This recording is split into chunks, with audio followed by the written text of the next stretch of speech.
you, the Facebook audience, are getting to see us just a little bit. So why should Okay. they stay tuned in 2 minutes? Tell us, Stay. Helen, what are we talking about? Well, let me start.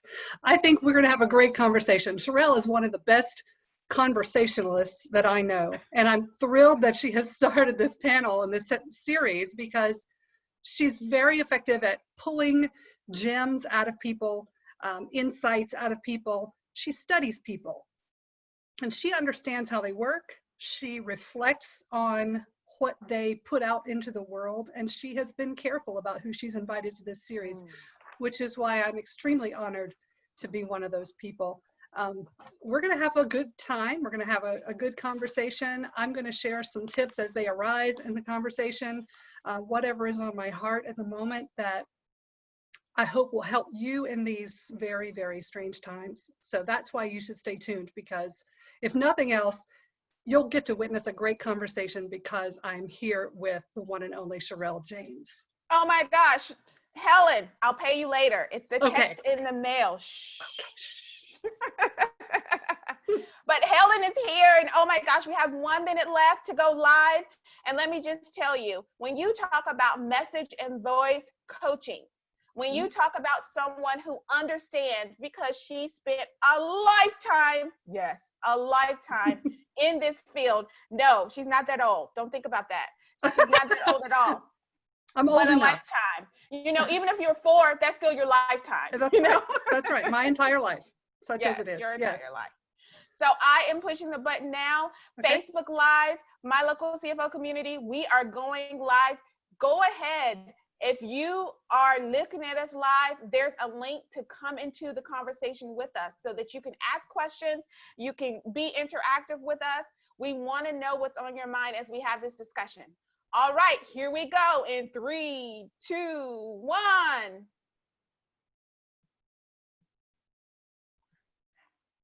How are you doing? My name is Sherelle James. I'm the profit strategist for my local CFO, and I'm just super excited today. You know, what you just caught was me and Helen kind of acting crazy right before we came on this broadcast.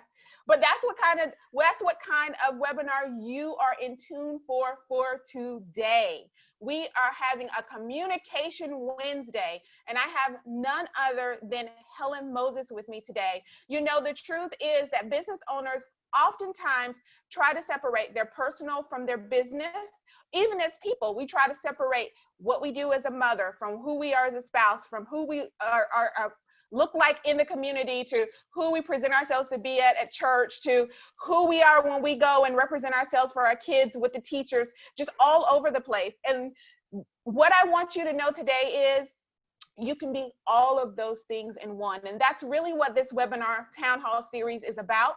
It's about talking to the whole person. I realize that I talk a lot about finances because that's the business that I am. That's what I do. And I want to make sure you know your numbers. I want to make sure that you know what's happening and going on in your business. But I also had to remember, wait a minute, but you're not just a consultant, you're a business owner. What do you do to make sure that as a business owner and making sure that your business is continuing to move forward outside of finances, but all the things we're talking about hit the bottom line? They all are profit strategies. What are those things? And so we started off Monday with Mindfulness Monday because you have to get clear. If your mind's not clear, you cannot move forward. Then we talked on Tuesday, Tech Tuesday, with Dr. Keela Faye on Monday, and Kenyatta Powers, the Chief Information Officer for DHS of Maryland, the state of Maryland, was with us on Tuesday, and we had such a good time both of those days. Today, I'm here. If my glasses decide that they want to stay up, who knows? But I'm here with Helen Moses. Oh my gosh. Let me tell you a little bit about Helen Moses, and then we're going to get straight into effective communication, because once you get your mind clear, understanding technology in the sense of how to protect yourself at home, how to protect the business, how to just know about security and measures. If you have staff that you need to get computers out to, all of the stuff, we did all that yesterday. You have to go back and check that video. Today is Helen Moses Day. I'm officially claiming it Helen Moses Day. Woo! Woo! So Helen Moses is, as I said, the voice and messaging coach and owner of Command Communications. Now, she's a speech speech language pathologist. Let me calm down because I'm getting so excited here. I'm super excited about this. She is my heart. The people that I'm introducing to you on this series are people that I interact with. They are my local CFO experts, meaning these are the people that we go to for information. So she's a speech language pathologist by trade. She's done it for a long time. I think she came out of retirement to go back to help more stroke and brain injury survivors who lost the power of speech and language. So she understands what being voiceless is about. You know, she struggled to witnessing them communicating, and has vowed to never take her voice for granted. Again, we'll get into how she got there. Let me just tell you this. I'm just going to bring on Helen Moses, because Helen, tell us all about this Communication Wednesday and why communication is something that's key in our lives. Well, first of all, thank you so much, Sherelle, for inviting me to be here. I'm very, very honored to be one of your guests, and I'm looking forward to a fun and lively and enlightening conversation.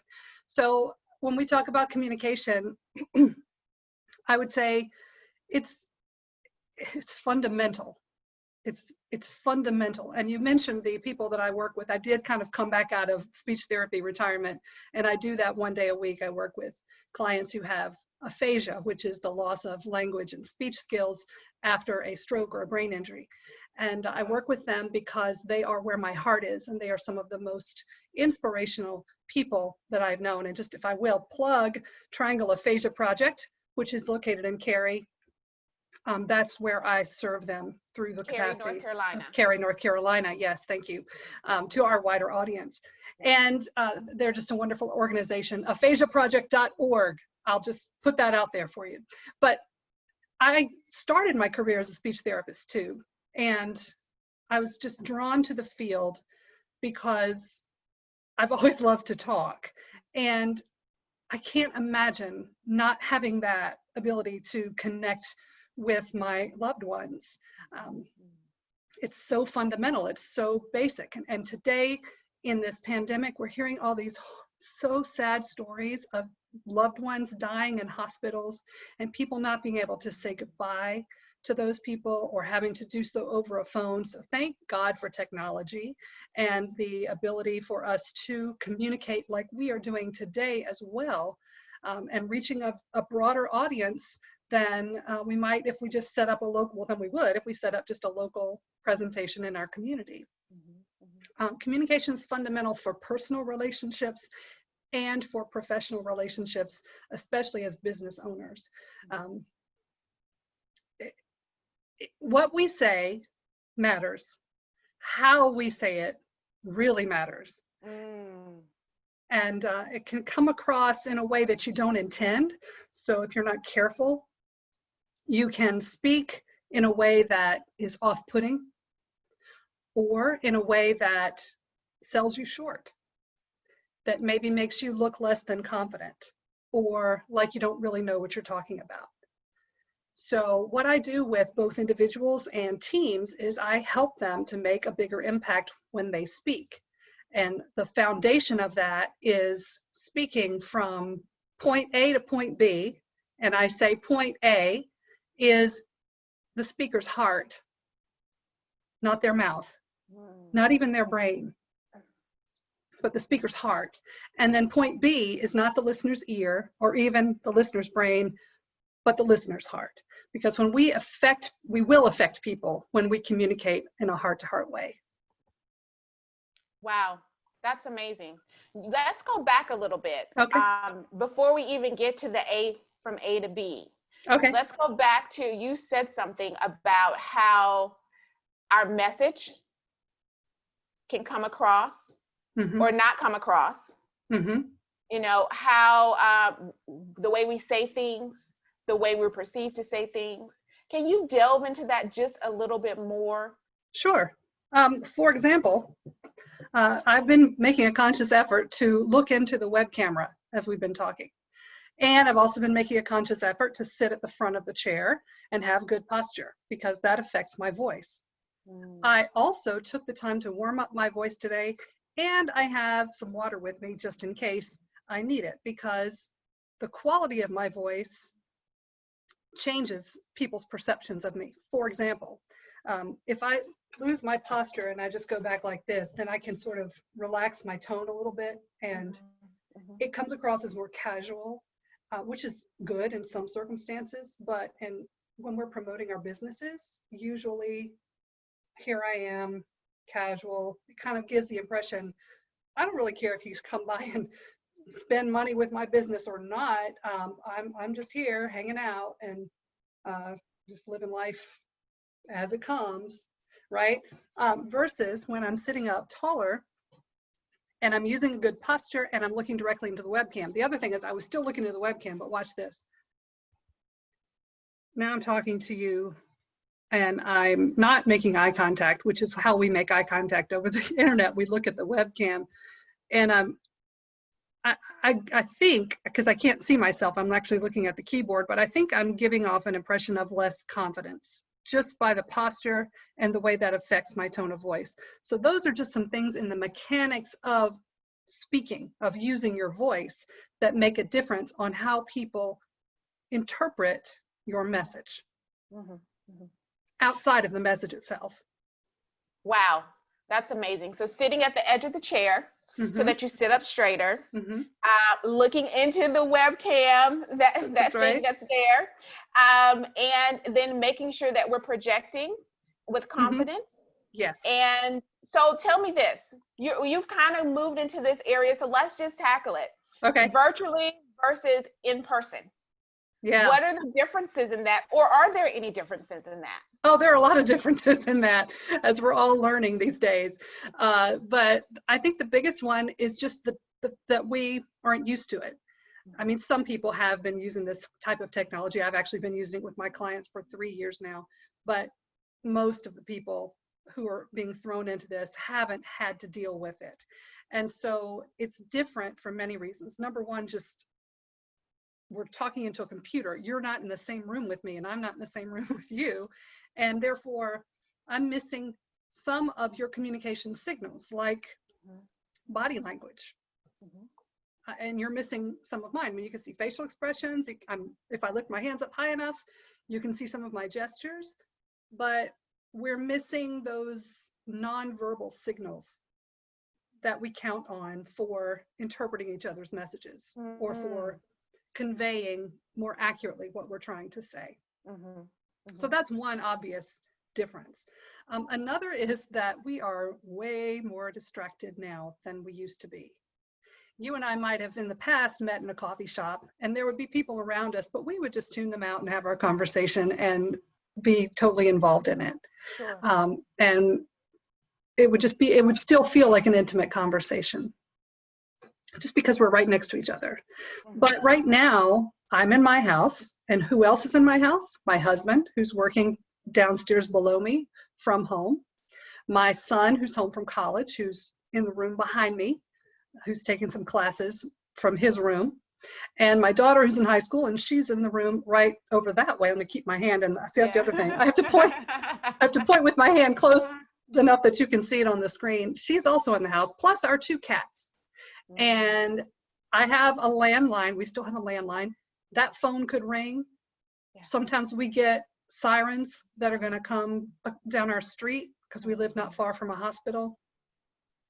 All sorts of environmental noises. Plus, I'm distracted because of the coronavirus. You know, a lot of people are worried. The distractions are, I'm worried what will happen. I'm thinking, I'm planning, I'm trying to control what I can. And so we're just, our attention spans right now are really taxed. And I think when we're in person, it's a lot easier to tune out a lot of those distractions and focus on each other, or even a speaker to an engaged audience. Sure. But right now we've got lots of people watching, but we can't see them. You know, I get clients asking me all the time, how do I know if they're paying attention? And you don't, unless you ask them. Sometimes in these Zoom calls, you can, or Facebook Lives, you can ask them to submit questions along the way. Sometimes I think Zoom has even come up with some emojis that people can just type real quick as a response to let you know they're engaged. But we don't know. And we don't know what's going to call them away. They're children, people who have young children at home because they're not at school. All of that is just making it very, very different than face-to-face. And the fact that we're missing each other so much too plays a role. It's both, it's got a positive and a negative to it. There's a lot of negatives that I've talked about, but the positives, can I speak a minute about a couple of things we've done in my family? Absolutely. I would love to hear those things. My mother lives not in a couple towns away from me. She lives in a retirement community, which fortunately so far does not have any cases of COVID-19 on their campus. Wonderful. Yeah. And my sister lives a few more communities down I-40 from her. So we have taken it upon ourselves, because my father passed away almost 4 years ago, and my mother moved to this community after he died. So she can't even visit her friends there, the way the situation is. She's quite isolated. But my sister and I have taken it upon ourselves to just make an effort to call her more regularly and to take turns and share that. And then we have a weekly Zoom call with her that she looks forward to. I set it up so that there's not a waiting room. So every time I join, she's already on, waiting She's ready to for go. us to go and catching up for the week. And then one Sunday, Easter Sunday, she asked to get all of her grandkids on the Zoom call. So I have 2, my sister has 1, and we had all 3 on the Zoom call with her that day, which just did wonders for her spirits. So there are many opportunities. I'm actually thinking about how I might see if I can get this to work for my husband's parents, who they live in a house together and they're healthy, but none of us can go visit them either. So I'm thinking about trying to organize a Zoom call that they don't have a webcam, so there's a technology problem, but they could hear it, and I could do the Zoom cam and record it and then send them a link to the video. So they're just ways to be creative and opportunities to get like all of their grandkids together who are in 1, 2, 3, 4, 5, maybe 5 different states right now. So it was a good way for us to do that. And I'm happy about that. Yeah, that's exciting. Yeah. So what you're doing is, we talked about it in the beginning of communication being important. It's a part of our everyday lives. And even in a time like this, there's ways that we can communicate.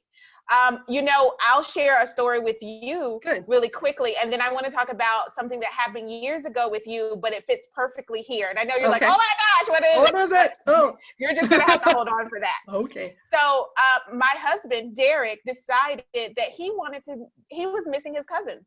And now every Saturday, designated time, we have a Zoom link where all the cousins from across the U.S., literally across the U.S., get on a call, and we play games. We're playing bingo this Saturday. There's a game called Kahoot. If you think about when you go to restaurants and you're answering questions and you're playing against other people answering those questions and ranking, there's an online version of this that you send the link to everybody, and then you can play in the game together.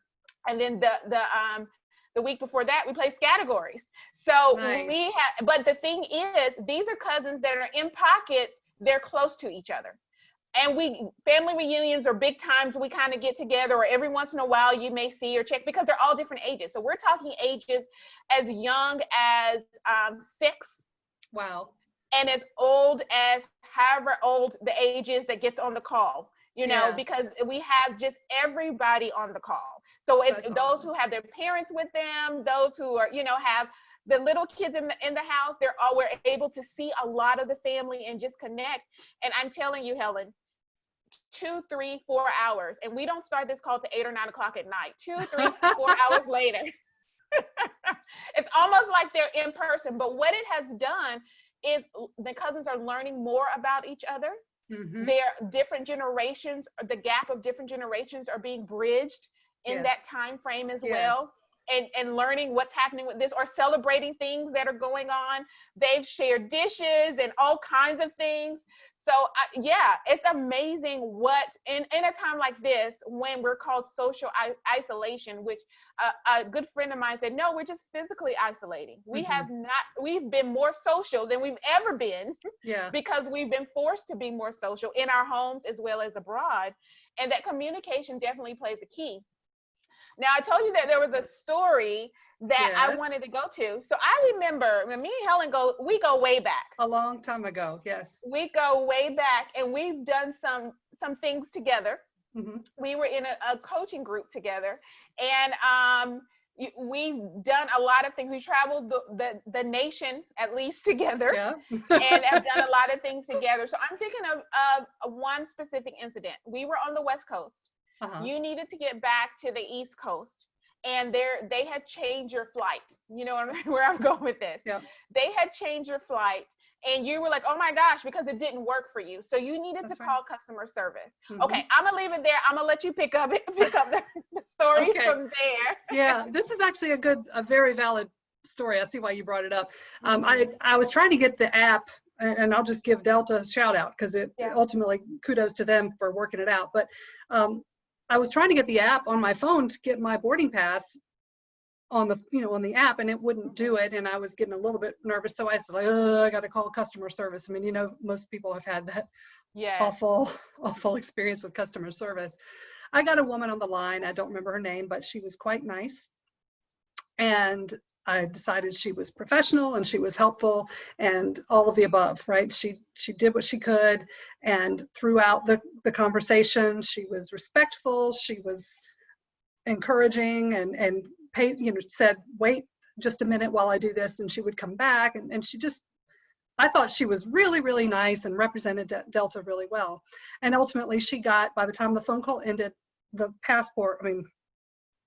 boarding pass was on my mobile app. So very good. But then at the end it said, there's a 1 question survey if you'd be willing to just stay on the line to answer 1 question. I said, sure. So wait a minute. A 1 question survey. First of all, who does a 1 question survey? It's like, what do I get from this question?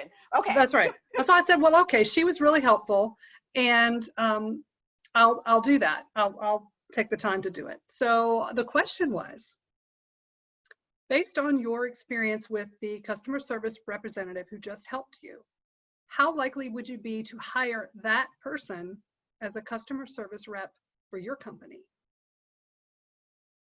And I thought, whoa, that is a very, very important question. And I gave her a 5 out of 5 because she was nice. And then it dawned on me, Sherelle, well, she sounded nice. She sounded professional. She took the time to listen and rephrase what my problem was.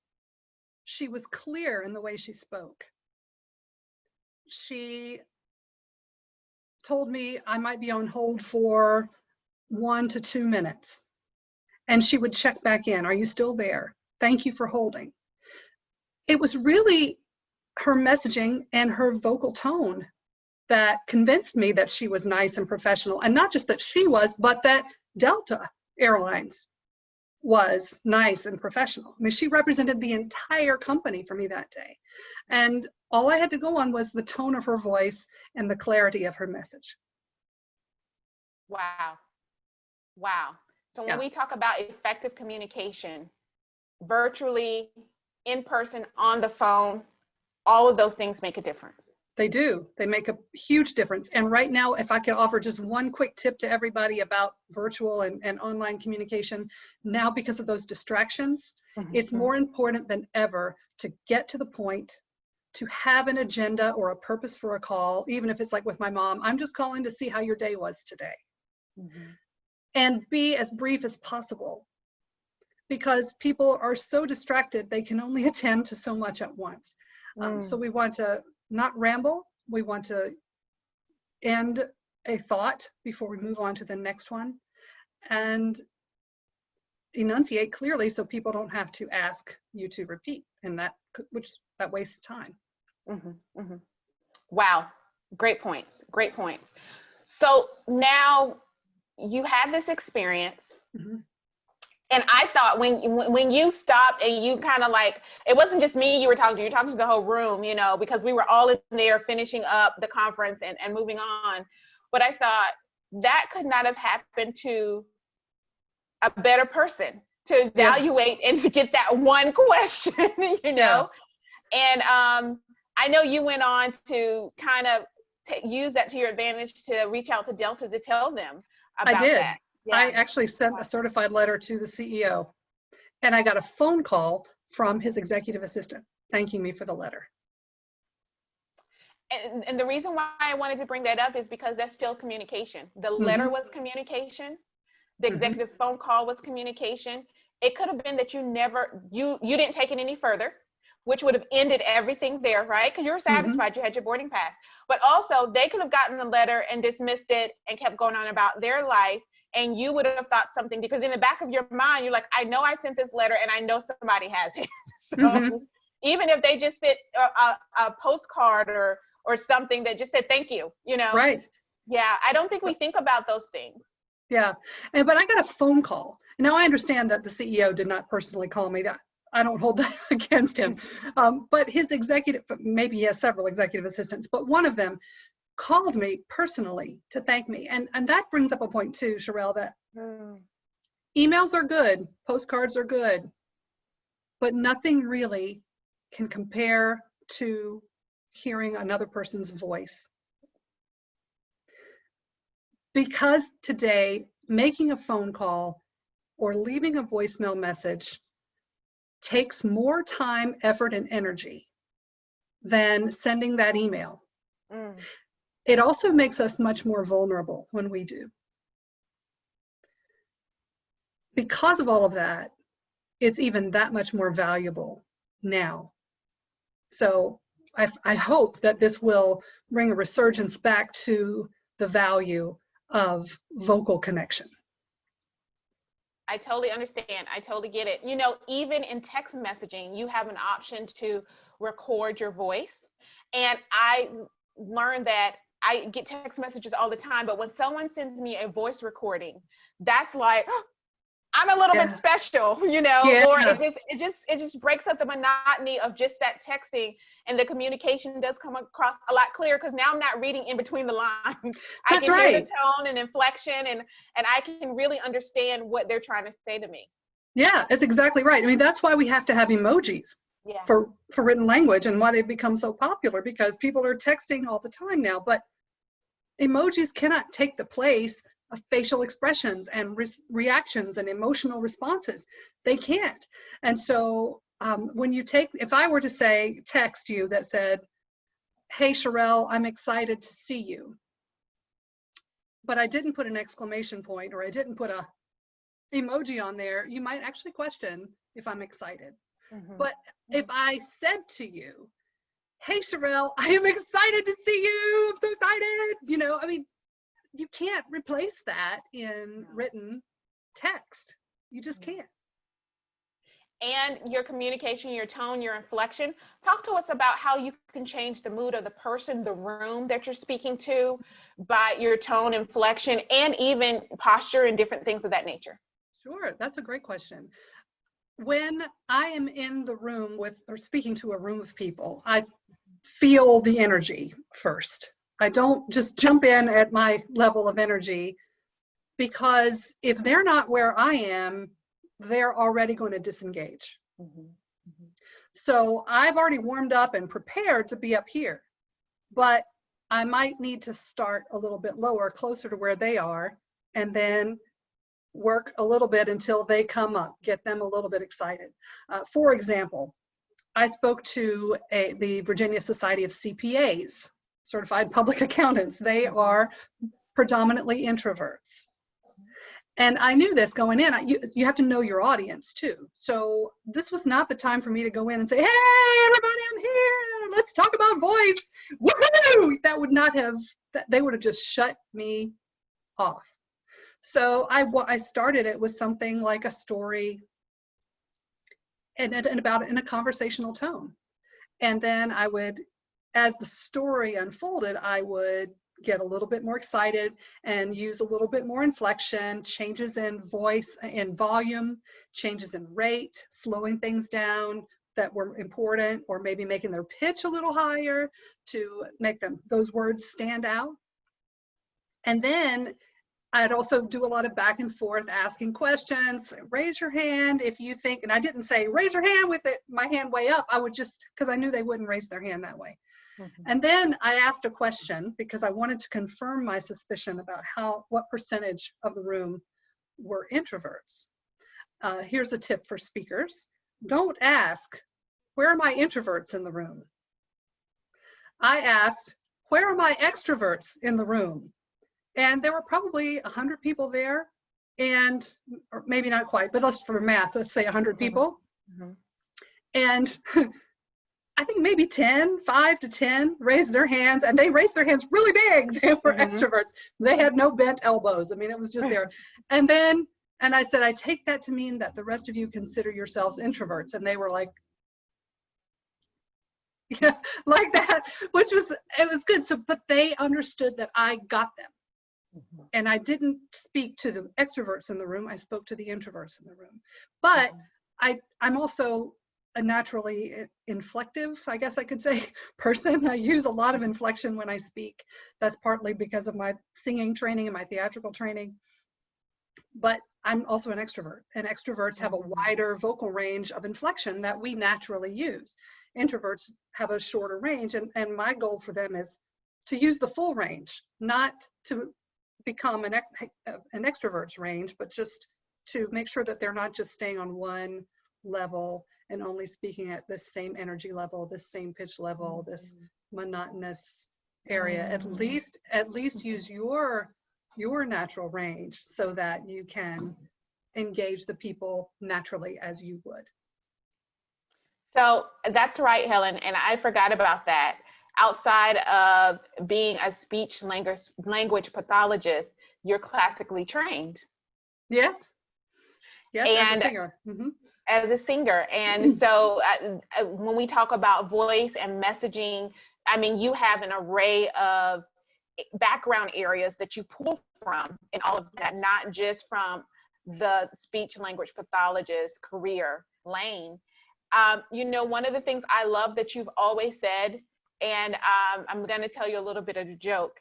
And I think I've shared this with you before, but I've not shared it with the world. So I'm going to put myself out there a little bit, be a little transparent in this. So I was attending one of your sessions, one of your workshops, and you said that everyone can sing. Right? I did. I still say that. Okay. So, you know, the running joke in my house is I love to sing. I don't have one tune. Every once in a while, a tune will just pop in, you know, as far as my voice. But usually, if there was a tune bucket next to me, I still couldn't find the tune. That's just what it is. And so, you know, I was in the truck singing one day, just communicating with myself is what I was doing. And my husband was getting gas, and I just made up a song and was just singing my little heart out, just in my own world while he was outside getting gas. And the window was down on his side, and he kind of peeked his head in, and on the ledge, he kind of put his head like this and looked at me so sincere, like, oh, babe, I love you. And he said, you know what? One day God's going to give you that voice you desire. That happened before your seminar. So after I took your seminar, I ran home just excited. I might as well have skipped home. And he was like, how was the seminar? How did things go? And I was like, oh my gosh, it was amazing. It was great. We learned all kinds of techniques and all kinds of things. But guess what? Helen says that everybody can sing. So I'm going to continue to sing. That's and right. Maybe one day I'll find my voice. That's right. No, I'm glad you said that. And that's funny. Thanks for sharing that story. But it's true. I'm not saying everyone should sing for a living. I understand. I am not saying everyone can always match pitch or carry a tune. But what I am saying is if you have a voice that works, that makes noise, you can sing. You can. And there's a different energy when you feel like you're singing than there is when you feel like you're speaking. And what I do with my clients and in my workshops, as you know, is I take some of those singing experiences and apply them to speaking. Because it brings the energy up. I mean, right now, if I were to say to everybody, let's sing happy birthday to Sherelle, I don't think today's her birthday, but if we were, then everyone would just, okay. Some people would be like, oh, I don't want to, but those who commit to it would suddenly raise their posture, take a deeper breath, use more energy to get the notes out. And I dare say everyone who does participate will feel more joy at the center of their being when they do it. Wow. So that, I think everyone is meant to sing. We were designed to sing, and every voice needs to be celebrated and needs to not be filtered. Maybe they don't need to be in the professional choir. Maybe they don't, like I said, they're not going to make it on American Idol or have a solo in church, but they can sing, and that singing can turn into something wonderful for them emotionally and for their speaking and the energy of their speaking voice, and help them to better connect to people as well. So that's amazing. And I tease him now. I still sing, and every once in a while he and some of my family members be like, you still didn't get your voice yet. And I tell them all the time, I said, well, I have to keep practicing, because how do I know when God gave it to me if I don't practice? Absolutely. So it really did the reverse for them. Now I sing more, because now I have to know. But I love that. I love that. Yeah, it does. It does give you a different energy. It does kind of get you a little hyper and feeling good on the inside, and just something for yourself before it's even for somebody else. Absolutely. So tell me this. Now, I want to talk about some tips for before you start speaking. I know that you put your camera off and your microphone off for a second to kind of do some warm-ups, before you start speaking. Talk to me about warm-ups and why they are important. Okay.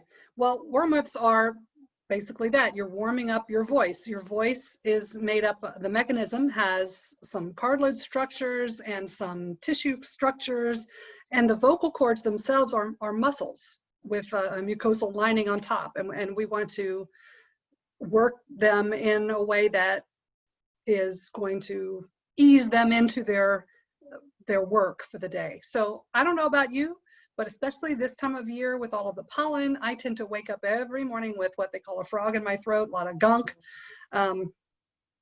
It's still there. I'm still working through it.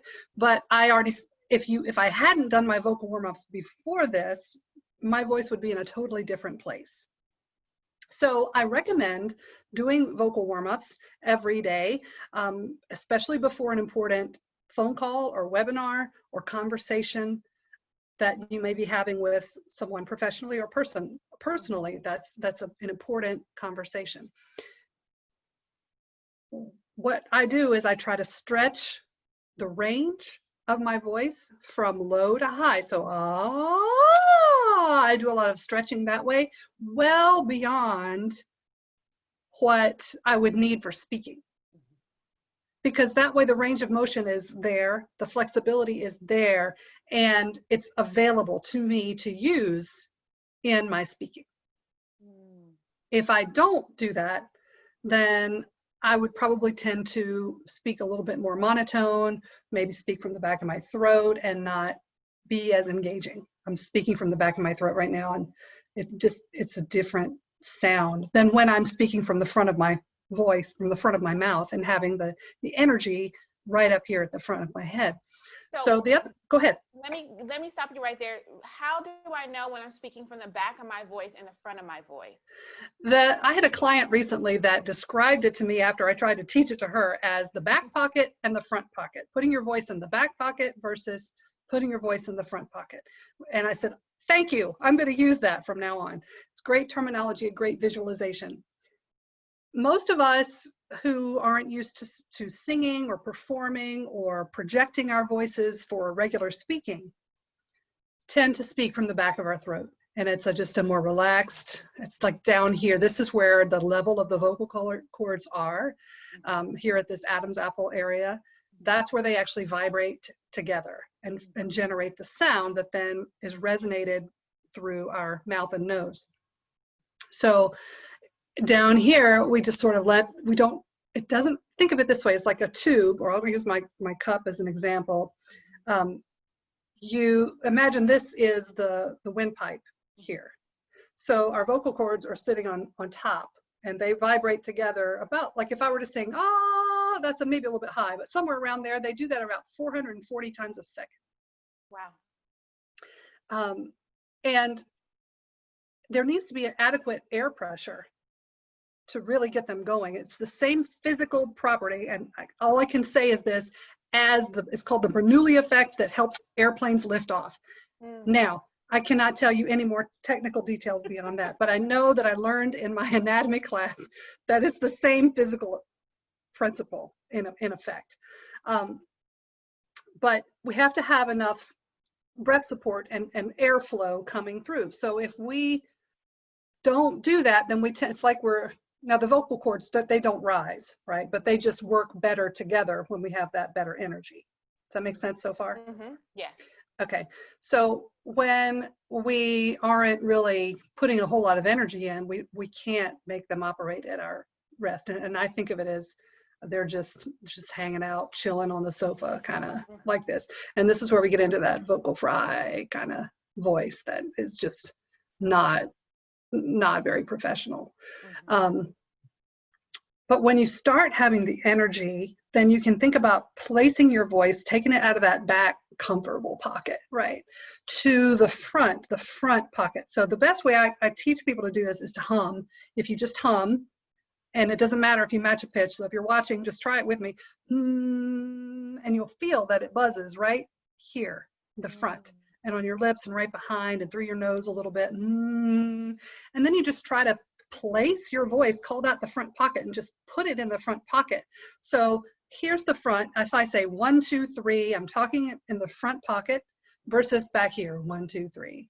The pitch is a little bit lower in the back, but it also doesn't have that good resonance. It's like singing in a cathedral where it resounds and echoes and reverberates, and it's just this rich sound. That's like the front pocket versus singing out at the beach, where there's nothing to help contain the sound and make it last longer and echo and have those wonderful harmonies interact with each other, like they would in the cathedral. So that front pocket allows us to experience more of a cathedral-like speaking. Wow. So there's one other thing that I know we haven't talked about, but you brought it up as you were explaining that front pocket and back pocket. So speaking from the back of your voice or the front of your voice. Interesting. I don't think we ever just put something to it. I think we do it, but we just didn't know what we were doing. Right. And now we can be more conscious of that. That's right. So one of the things you talked about, though, as you were talking about that, was breathing. Tell us about breathing for effective communication. I have so much to say about breathing. Okay, first of all, we don't do enough of it. We don't breathe as frequently as would be beneficial. And we don't breathe as deeply as would be beneficial. Many people will not breathe, they'll breathe shallowly or not frequently at all, and they'll be determined to finish that sentence before they take another breath, and that causes their volume to go off trail off at the end of the sentence. The truth is, breathing is free. It doesn't cost you a thing. And breath is the fuel for our voice. Think of your voice as a vehicle that gets you from point A to point B. Where you start to your end, it gets your message from your heart, point A, to the listener's heart, point B. And it has to have enough fuel to get all the way there. I mean, people know what happens if your car runs out of gas, it sputters and comes to a stop, and then you don't make it to your destination without refueling, unless you have a tow truck, but that's an entirely different analogy. So if people would just breathe more often and breathe a little more deeply, then we wouldn't have that much problem with trailing off of the ends of sentences. Then people can't understand you, especially if it's an audio only, like a phone call, where they can't read your lips and see what you might be saying. They're just relying on what they hear. It's very important to breathe frequently in phone calls. Now, what else does breathing do for us? It has several different benefits. The first one is it provides the fuel and the energy for our voice. The second one is that it can calm our nerves. And the third one is that it helps us avoid filler words.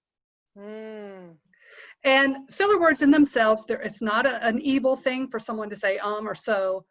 I changed my ways. I used to, this is a little sidebar, coming back to filler words and breathing, but I used to think that any filler word was wrong. And I deliberately worked very, very hard to eliminate, not just avoid, but eliminate all filler words from my speech. And I thought that the people I was coaching should have that same goal. But I found that people weren't connecting with me because they would see how polished, perfect my speech was. And they thought, well, I could never accomplish that. And I was actually losing clients as a result. Oh, wow. So I've changed my ways. All of this, the world is more about being authentic, being who you are, and being more conversational in your tone. So and every now and then actually make you sound more human, in my new opinion. Oh, wow. All of that to say, though, to come back, sometimes we have habits of saying too many uhs or too many ums or too many so's to the point that they become distracting. They're like ice cubes in a beverage, that the ice cubes are the filler words and the beverage is your message. So if you have too many and they melt over time, they dilute the beverage or they dilute your message, make it not as pleasant to hear or listen to, not as engaging. It's weaker. That's why we don't want to have too many filler words. And breathing, to come back, helps us avoid those. If we know when we tend to say them, which for most people, as I've observed, is at the beginnings or ends of thoughts, as they are processing what the next one will be. Just breathe in instead. Breathing helps. Well, you can't breathe in and say at the same time. Try it, Sherelle. I can't do it. There are there are some strange people out there that can speak on the inhale, but we're not talking to them. For the rest of us, the majority of humans, we're not going to be able to say any kind of sound and breathe in at the same time. So if you take a breath, when you feel like you're about to say you can then take that second or less than a second to not say to formulate the thought in your mind, to make eye contact, to take a deep breath so that your energy is with you when you speak. And you end up saying less of them, which make you sound less confident. Your message becomes weaker and you sound like you don't know as much about what you're talking about as you might really know. Wow, Helen, this has been amazing. I can't believe our time is coming near. I have two things that I want you to talk about really quick before we end this call, this webinar. The breathing, it took us right back to the beginning where we were talking about from A to B, your heart to there. Right. What is it? Your heart to their heart. To their heart. Wow. So the connection that is made, and it being clear, having clarity, breathing to take the pause, to get your words together. This has been an amazing time. I've had fun. I've had fun on this webinar, and I always learn. Even though some of the things I know, I always learn, and you remind me, and I am appreciative of that. Now, one of the things that I want you to talk about is a little bit about your story before we close first, And then I'm going to ask you one last question as well. But I know that you at one time were voiceless. And I would be remiss if we did not talk about people who are voiceless and why they need to be using their voice.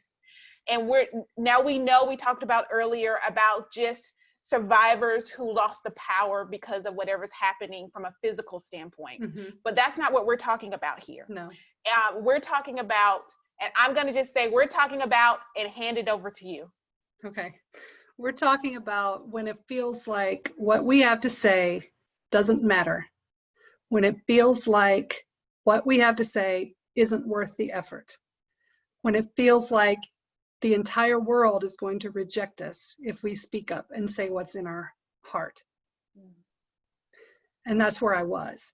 I always was an authority pleaser. I always was looking for the validation that I mattered, that I had value from anything and everyone outside of me. And it took me a long time to completely come to terms with that, partly because I was really good at hiding the fact that I felt that way. I mentioned my singing training and my theater background. I've always been a performer. And my tendency is to not let people see what's really going on. I want them to see the perfect facade. And that whole imposter syndrome that a lot of people suffer with, I definitely suffered from that, because I was like, what if they find out? I mean, for example, when I first started my business 7 years ago, I'd start going to networking events, and where everyone would go around the room and stand up and say their elevator pitch and introduce themselves. And oh God, help me if I was not the first one to go. It was best if I was first. But I was too shy, too nervous to volunteer to go first. So often I would just, my heart would just pound, and I would just get sweaty and nervous, and I couldn't breathe. And then I would think, oh my gosh, if my elevator pitch is not perfect, who will hire me as a voice coach? Why would anyone hire a voice coach who cannot deliver a perfect elevator pitch? And it would I would get freaked out and nervous about that. So then there's several different aha moments that I've had in my life, but they all sum up to this. I learned, and you said you didn't mention my age, but I'll tell the world, I'm 51 years old. And it took me till almost before 50 for it to click. Right around my 50th birthday, maybe even still a little bit, a few months after I turned 50, before it really clicked for me that what I had been searching for all along was just inside of me all the time. And for me, I am a woman of faith, and I believe that what was inside of me is the Spirit of God, and it's inside of everybody else. So I turned on my light. And what I mean by that is, I feel like it's a decision. We have to wrestle with things. We have to wrestle with, are we really valuable? Do we really matter? Does what I have to say matter? Especially as a mother who spent my life, a large part of my life devoted to my kids and raising them. I was a full-time mom for 8 years. I wasn't making money at the time, so how could I possibly be valuable? It's the light switch is all of this time just building up to the fact that with a light switch, there's energy flowing to the switch. But the switch has to be turned on for the energy to connect to the light bulb and to emanate light. So God's energy was flowing and his light was flowing in me all along, but I never turned on the switch until the last 2 years of my life fully, and understood that I needed to do that to stand in my own light that was just given to me because I was created. Not because I earned it, not because I developed it, not because I learned how to do it, but because I am a creation of God. I have light, and I believe that about every other human being too. Wow. Thank you so much for sharing your story. I know that it's going to impact so many who listen to this webinar, whether live or on the replay. There's so many business owners or just people in general that live in imposter syndrome, and we look at them and think that they haven't made, not knowing what's happening on the inside. There are people who feel insignificant or as if they don't matter, their words don't matter, and they do matter. And I thank you so much for sharing that story. Yeah, I you're welcome. couldn't, yeah, I couldn't let us get off of here talking about effective communication without touching, just talking about that a little bit, about your words matter. You have a voice for a reason. And that takes me to the second part. You have a voice because there's people who don't have a voice. And so we can't take our voice for granted. We have to know that if we have a voice, we need to use it and exercise it as much as we can in all kinds of ways, standing up for things we believe in, standing up for people, just being joyful and bringing joy into the world, and advocating and whatever else you want to use your voice for. Above. And I'm going to say you use your voice for that, for aphasia. Mm-hmm. And I wanted to make sure we came back to this because I know this is where your heart is. I noticed where your heart is in triangle aphasia, is the local aphasia community that you're part of. And I found out about it during your 50th birthday. That's right. I raised money for that. With my friends, I set a goal for 10,000, which was kind of arbitrary. And with all of my friends' help, we raised 5,000, which would not have happened if I hadn't used my voice to talk about aphasia. People told me they now knew what it was when they heard about it. And if it hadn't been for my little Facebook Lives and aphasia talks on Tuesdays, TAP Tuesday, Triangle Aphasia Project, we call it TAP. Anyway, yeah. It's because of those people that I see and I communicate with on a daily basis. Now we have our own programs through Zoom because we can't meet in person. Wow. Because I see the struggle that they have and the value that they are not able to easily convey to the world. It's important for me to make sure that those of us who don't have physical limitations on our voice speak while we can, because we can, and because what we have to say matters.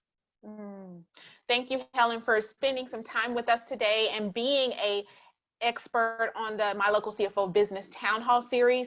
Tell us how people can get in touch with you. You can get in touch with me at helenmoses.com. It's my brand new, newly designed website. You can find me there, read a little bit more about my story there. And you can also find me here on Facebook at Helen Moses, Your Voice and Messaging Coach. And inside there's a free thing I do on most Thursdays called Voiceletics, a little fun, free 15-minute diversion from your day to try some vocal warm-ups and other fun games with your voice that you might want to attend. So that's on that, under events on that Facebook page. Well, thank you again, Helen Moses, for being here, voice and messaging coach to the world, I'm going to say. I'm going to just speak that into existence to the world. Now, let me just tell you, for the viewers that are on this webinar series, today is not the only day you need to be here. If you've been rocking with us since Monday, thank you. If you're just finding out about us today, come back tomorrow. Tomorrow, Thursday, is Soulful Thursday, and we'll be talking to Pastor Al. Right now we're talking about putting on our physical mask. He's going to be talking to us about putting on our spiritual mask and healing from a spiritual place. I can't wait for that. I thank you guys for viewing us today, being with us today on this webinar. Again, whether you're live or in a replay, we thank you for being here. We want you to like, comment, and share. Whatever platform you're on, whatever platform that you're on, like, comment, share. We want to know what you've gotten out of today. HelenMoses.com is where you can go to find the world's greatest messaging and voice. See, I can't even say it now. The greatest messaging and voice coach. Let's try that again. Helen Moses. Thank you, Sherelle. The world's greatest message and voice coach. Yes, definitely. I put my stamp of approval on that. We thank you for attending, and we look forward to seeing you tomorrow. Have a wonderful day. Bye, everyone. Thanks for being here.